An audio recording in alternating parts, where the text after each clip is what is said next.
एकट्याचंच घर पत्र्याचं होतं. आणि मी माझ्या आई म्हणायचो, आई सगळ्यांची घरं स्लॅबची, आपलंच पत्र्याचं का? ती म्हणायची, तुझे वडील शिक्षक आहेत म्हणून घर पत्र्याचं. म्हणलं शासनाचा GR आहे का शिक्षकांनी स्लॅबची घरं बांधायची नाही? ती म्हणायची, कारट्या नशिबान आहेस पत्र्याच्या घरात जन्माला आला. म्हटलं का? ती म्हणायची, बघ घर गरम व्हायला लागलं का तुला कळतं उन्हाळा सुरू झालाय, घर गळायला लागलं का तुला कळतं पावसाळा सुरू झालाय. शेजारच्या स्लॅबच्या घरात उन्हाळा कळत नाही, पावसाळा कळत नाही, खास ऋतूंची ओळख व्हावी म्हणून भूगोल शिकवणाऱ्या तुझ्या बापानं असलं मॉडेल उभं केलंय. आणि पैसे नव्हते पण आनंद इतका होता ना.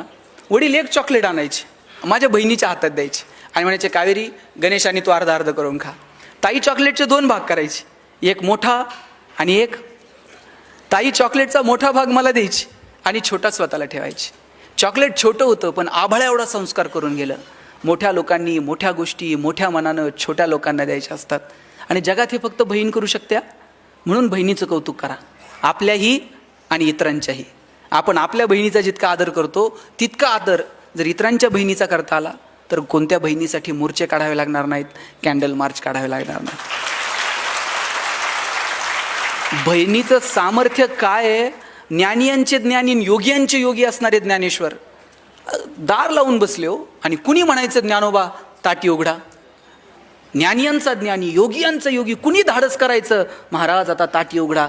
त्यावेळेस एवढी एवढीशी मुक्ताई पुढे आली आणि म्हटली, चिंता क्रोध मागे सारा, ताटी उघडा ज्ञानेश्वरा. मुक्ताईनं हाक मारली म्हणून ज्ञानोबांनी ताटी उघडली आणि ज्ञानेश्वरीसारखा महान ग्रंथ तुमच्या माझ्या समोर आला. इतकं बहिणीचं महत्त्व आहे. म्हणून ही नाती जपा, त्या नात्यांना किंमत द्या आणि मस्त आयुष्याचा आनंद घ्या. हे आयुष्य परत मिळणार नाही. हसत राहा. पूर्वी किमान फोटोग्राफरनं सांगितल्यानंतर तरी लोक हसत होती. फोटोग्राफर म्हणायचं प्लीज स्माईल आणि मग लोक हसायची. आता फोटोग्राफर सुद्धा स्माईल म्हणत नाही हो, ते म्हणते प्लीज पोट आत घ्या. आता पोट आत घेत म्हटलं ते हसत थोडीच घेणार आहे, ते असं गंभीरपणे पोट आत घ्या. तोही हसण्याचा ऑप्शन संपून. हसायला काय लागतो? आल्यापासून मी 2-3 बघतोय हसलेच नाहीत. ते हसा वाटलं तरी शेजारच्याकडे बघणार, तो हसतोय का, मग मी का हसू? हसायला काय पैसे द्यावे लागतात का? आणि जनावरांना हसता येतं का? ताई तुम्ही शिनकूर करायला गोठ्यात गेलाय आणि एखाद्या म्हशीनं छान स्माईल दिली, म्हैस म्हणते का प्लीज वेलकम इन गोठा विथ स्माईल?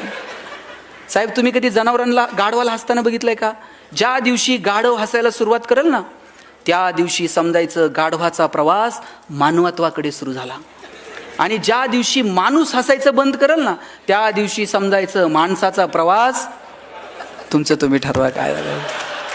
तुम्हा सगळ्यांना खूप साऱ्या शुभेच्छा. No once more, no retake for any moment. So please please please dear friends keep smiling. Thanks lot. धन्यवाद सर.